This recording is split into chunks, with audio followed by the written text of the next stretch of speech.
I'm keen to talk about your pitch to be the leader of the Labour Party, but I thought we should just first start with the reshuffle that happened this week. The Chancellor, of course, quit. What did you make of it all? Well, just as the Labour Party is beginning to rebuild, we see the same old divisions in the Tory party, and Dominic Cummings is just getting more and more power. And I know Boris Johnson doesn't much like coming to Parliament. He does at least come for PMQs. I think we're going to have DCQs for Dominic Cummings before too long, because he's actually holding all the power. And how do we hold him accountable? I mean, you say, of course, that Dominic Cummings is holding the power there, but of course they can do what they want because of that election result, which makes me feel we should really sort of focus on your pitch to be the Labour leader now. Yes. Now, you, of course, are the front runner in the race. You're winning support. No vote has been cast. It's really important. We're very disciplined and professional in this campaign. We're trying to win every vote, and we're absolutely conscious that nobody's actually made their mind up yet. But at the same time, you've won CLPs, you've won MPs, you've won unions from across the spectrum of the party. Many people are still a bit unclear, though, as to what your politics are. I mean, who is the real Keir Starmer? Well, just on that collection of constituencies that have supported me, etc., what I've been trying to show in this campaign is that I can unite our party and that people will support me from across different parts of the United Kingdom, but also different parts of the party. And so the one thing I've been very, very pleased about with the constituency support is it's from across, all parts of the country, particularly places that voted both Leave and Remain, North and South. So I've been very, very pleased because the theme running through this for me is unity. If we can't unite our party, stop taking lumps out of each other, then we're not going to win the next general election. So I want to bring our party together. We've got 580,000 members. That's an incredible fighting force, but only if we're united. I mean, you're talking a lot about unifying the party, about unity, but many people are trying to work out where you stand, who you are. So people say you're a centrist, others say you're a left-winger. I mean, are you closer to Jeremy Corbyn or Tony Blair? Well, at the moment, what I'm trying to do is unify the party. And what's really interesting is... But they have to know who you are, don't they? I'll absolutely answer that. But just what is really interesting in this is I feel a yearning in our members to turn a page and to unify. There's a real spirit out there of people saying, yes, we know what we've now got to do, and we could be a very, very powerful force. Now, I'm often challenged, are you a Blairite, a Corbynista, etc., etc., and I've always answered that in the same way, which is to say I don't need somebody else's name tattooed on my head to make a decision or hug a historical figure. My message to our members is very straightforward, which is the next stage of the journey between now and the next election is for us. Just past Labour governments have come about because members and leaders and MPs have come together and said, we need to do the thinking about what needs to happen to get into power. Leaders have done it in the past, and we need to do it again. So the next stage of the journey is for us. We can't hug other people in this. OK, so are you on the left or the right of the party, then? I'll ask another way. What I want is what matters, and what I want is fundamental change in this country. I see ingrained inequality, and only radical changes will do anything about it. And so I do want a fundamental shift of power, of wealth and opportunity. Now, where other people badge that doesn't particularly concern me. What I'm focused on is what are we up against here? What's the nature of the challenge? And after 10 years of austerity, we can see this inequality everywhere. And in that election we've just had, we've lost it, of course, but I went across 44 constituencies, and everywhere people wanted change. People don't like the fact that we've got homelessness. People don't like the fact that mental health assessments take 18 months. People are not enjoying this inequality, and they want something done about it.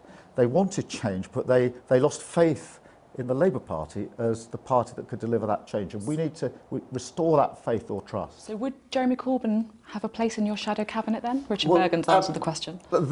These questions we get about who would be in the shadow, I am focused on winning this race. And I'm not going to be presumptuous about what might happen afterwards. I'm very good friends with Jeremy, spent a lot of time with him in the last 3.5 years. He's a friend and he's a colleague, and I respect what he's done for our party.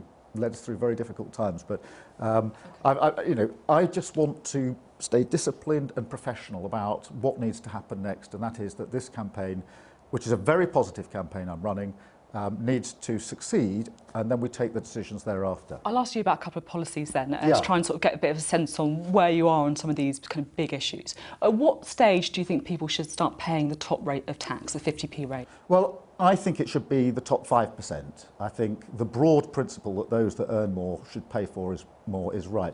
But I've also set out in the same... At what stage do you think people should start paying the top rate? But I've set out as a broad proposal the top 5%, but I've also said corporation tax needs to go back to where it was under the last Labour government. And very, very importantly, this is probably the biggest thing, that tax avoidance needs to be tackled. Amazon had revenue of, I think last year, £10.9 billion and paid 2% tax. That tax gap has to be closed. So the top 5% should pay the 50p rate? That's not what you're saying, is it? No, not from the start. So at what stage should people pay the top rate? Well, I think it should... last time we said about £80,000, but I'm not going to get drawn into questions that are really for the next manifesto. What I'm setting out are broad principles here, which is, broadly speaking, the top 5% should pay more. Most people believe in that principle, I think, that corporation tax should go up back to where it was under the last Labour government, and tax avoidance has got to be tackled. There's huge tax avoidance. That tax gap is massive, and we've got to close it. On immigration, yeah. In October 2016 you said this, I think it should be reduced. We have to be open to adjustments of the freedom of movement rules. Do you still think that immigration should be reduced? In 2016 I was talking about skills and immigration. I was very struck. I was then Shadow Immigration Secretary. I was very struck around the country by the number of businesses that were saying to me, we can't get the skills we need, that is why we recruit from abroad. I think that's a massive problem that we needed to address. As we leave the EU, obviously things are now going to change. I want people in this country to be able to work in Europe. I want people who are in Europe to come and work in this country. So I want people to be able to live... Should immigration be reduced? Well, I don't believe in numbers, and I don't believe in salary gaps. We've been playing the numbers game for the best part of 10 years and it doesn't work. I want people to be able to work in Europe, people in Europe to be able to work here. I want families to be able to live together, and I absolutely want people who want to study in Europe to be able to do so, and people in Europe to come and study here. These are valuable things that we should make a positive case for. Because I'm trying to kind of get a sense of who you are, what the pitch is. You won't say whether you're closer to Blair or Corbyn. You won't say whether you think immigration should go up or down. You won't give me specifics on your taxes. I mean, you say you want to unify the party. Well, some would think that you're trying to not alienate anyone in your party to make sure you win the leadership. So be fair to me. What I'm saying is I'm not going to hug somebody else. I can think for myself. I don't need to hug Jeremy Corbyn. I don't need to hug Tony Blair or anybody else to make a decision. I'll make my own decisions with my own team over the next 4 years if I'm leader of the Labour Party in my own way. I want us to be radical. We do have to be radical. I've set out the principles of tax. Those in the top 5% pay more. Corporation tax to go back nearer where it was under the last Labour government, and to close that tax gap. So I'm giving you substantive answers, but I'm not going to play this game of hugging another individual. I don't need that to make my mind up. I'll have a team of my own working alongside me, and we will craft what's necessary for the next 4 years to take us from where we are now back into power. OK. On Brexit, yeah. You've just suffered the worst defeat in an election since 1935 for the Labour Party. Yeah. And many people in your party think that a big reason for that, or perhaps the biggest reason, is the position on Brexit. Now, of course, you, as Shadow Brexit Secretary, was the architect of that position. Do you take responsibility for it? Well, I think we all take responsibility for that devastating election loss. Of course we do, because for millions of people who desperately needed change, we've put them in a position where they won't have that change. I went out with many, many teams in the election campaign, and the talk in the teams was always what's coming up on the doors, what are people saying? And there were a number of things. People brought up the leadership of the Labour Party, fairly or unfairly. They brought up Brexit in different ways. What was said in the Midlands was different to what was said here in Scotland. They brought up the fact they thought the manifesto was overloaded, and they didn't believe we could deliver it all. And in a number of places, they brought up anti-Semitism. So there were a number of reasons, and we need to address all of them. But we've also, I'm afraid, got to face up to the fact that we've lost 4 elections in a row. So we're not just analysing what's just happened last December. We are also saying what's been happening over a longer period. And whatever else you can challenge me on, Brexit wasn't the cause of 4 election losses for the Labour Party. So an honest assessment of the nature of the task ahead is needed. You obviously travelled the country a lot during the election. I certainly did too. I spoke to a lot of voters. And Brexit, as you know, was brought up an awful lot. Oh, I agree with that. Particularly with Leave voters who thought that the policy for a second referendum was overturning their vote. Well, it came up. I mean, you were a big architect of that position. It came up. Actually, that position was adopted firstly by the shadow cabinet and then by our party conference. I thought it was the right policy. I thought we should have gone on, by the way, and actually said which side we would be campaigning for if there was a referendum. Do you still think... I warned our party that if we looked indecisive, we wouldn't look like we were leading on this issue. But of course it came up. I think our biggest problem, in a sense, was that we didn't knock down that phrase, get Brexit done. I mean, we had a manifesto with lots and lots of policies in it. Boris Johnson had 3 words, and we didn't knock it down. You said that you thought that was the right policy. Do you still think it was the right policy? Oh, yes, of course, because what we were doing was we were fighting against a deal that we thought would be very damaging for our country. And it is important to remember that for month after month after month, and you will have seen this, I was standing there putting forward amendments to get a deal over the line. It was only when we were confronted with Theresa May's deal and then Boris Johnson's deal, which I believe will be damaging for the country, that we even entertained the question of putting it back for people to agree or not agree. So I don't know how many times I pushed an amendment for a customs union, and we got within 3 votes of it. Had that succeeded, we would have left with a deal. So we only moved on to the question of a second referendum to protect the country against a damaging Brexit. Now, when you were talking there about issues that people raised during the election campaign, you also mentioned anti-Semitism. Yes. Now, of course, you were a senior member of the Shadow Cabinet. What did you personally do to try and address the genuine concerns that many had about anti-Semitism in the Labour Party? I spoke out publicly on the Andrew Marr show, on Radio 4, on the Peston show, to say we must have the international definition of anti-Semitism, to say that those who deny we've got a problem are part of the problem, to say we need to change our rules to other than automatically respond to interview questions. What did you do? Well, I was making that case. The first thing was I was making those arguments publicly. The second thing was I was making those points in the Shadow Cabinet. We had a lot of discussion about anti-Semitism and a lot of challenge went in the Shadow Cabinet on that. Now, I've not been one to reveal what's gone in the Shadow Cabinet because I believe in collective responsibility. But you shouldn't read into that there weren't very significant challenges going on in the Shadow Cabinet. So, for example, I was saying, in order to reassure us, we need to have periodic reports to the Shadow Cabinet about how we're getting on with disciplinary cases, etc. In the end, for me, I said that the test for our party should now be whether those that have left our party because of anti-Semitism feel comfortable to return to it. And I said that to Louise Ellman when she left our party.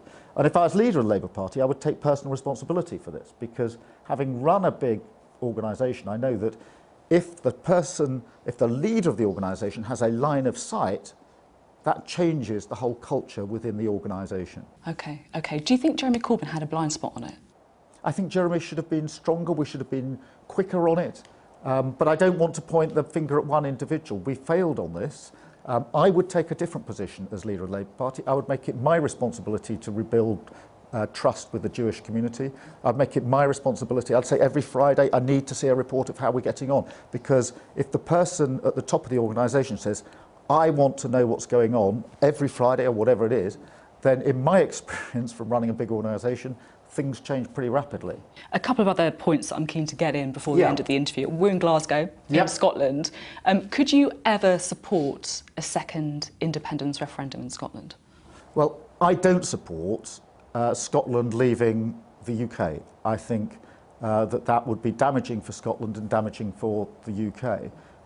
And so I think we should be very, very strong in making the case for the United Kingdom. But could you ever support them? I don't think the status quo is working. I do accept that that's got to change, but I don't think that Scotland leaving the UK is the way forward. Can you rule out ever supporting one? Well, I've made a different case, which is for federalism, a radical federalism, and that's what I believe in. So any manifesto under my leadership would be putting that forward. But I'll say this, just to finish that answer, that whatever position in the end the Labour Party takes, it has to be done in agreement with Scottish Labour. And I think there's been too much of a gap between the leader of the Labour Party and Scottish Labour lately, and I want to close that gap and make sure that we're working together. And that's why I've been up here actually 2 or 3 weeks ago having those discussions and having further discussions today. Now, at the first leadership hustings last month, we've got to rewind back to that. That seems a long time ago now. It really does. We've still got a long way to go in the contest as well. You said, I certainly won't be giving interviews to The Sun during the course of this campaign. Why not? Well, we were in Liverpool. Does that matter if you're in Liverpool? Oh, it absolutely matters. The history of Hillsborough and the Sun's coverage of it absolutely speaks for itself. I think everybody in Liverpool still feels very, very strongly about that. But the Sun has also, I mean, there's been within elements of the press, I do defend journalists, and it's very important that we do, but in elements of the press there's been vilification of Labour leaders that's gone on for many, many years, and Jeremy Corbyn probably got it worse than any leader this time. And when we went and knocked on doors and people said they didn't like Jeremy Corbyn, quite a bit of that was what had been fed into them by the press. And we do need to address this, because in the end, if we lose any kind of balance in the coverage of politics, we're on a slippery slope. And you can have an honest discussion all you like about politicians and politics, but once you're on that slippery slope, then we're losing touch with what actually matters. I mean, to put the other argument, many of those voters who Labour lost at the last election may well have been Sun readers. Why don't you want to talk to them? Well, I am talking to those voters. I've spent a lot of time across the country talking to voters in their communities, wherever they are, having blunt and gritty discussions, and that is one of the jobs of the leader of the Labour Party, which is to listen to people across the country. I mean, you complained when Number 10 excluded certain media outlets from briefings. I mean, some would say you were being hypocritical by refusing... There is a massive difference between an individual candidate saying, I'm not going to do an interview with The Sun, and the Prime Minister excluding a section of the press from even getting a briefing. There is miles of difference between the two. OK. Now, just finally, you're the last man left in this race.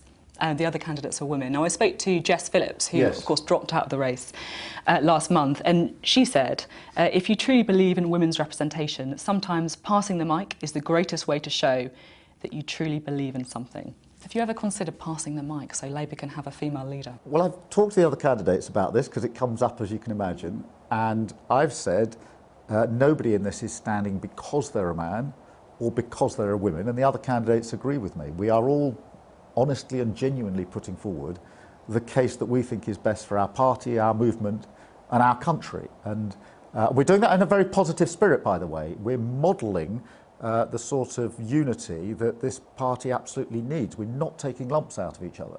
And if we can model it during this campaign, then that's good for the Labour Party. But in the end, our members will decide, having heard our arguments. But what I will say is, I know that this is not the job of one individual. And what I've been saying is, don't support me, come alongside me, because this is going to have to be a team effort.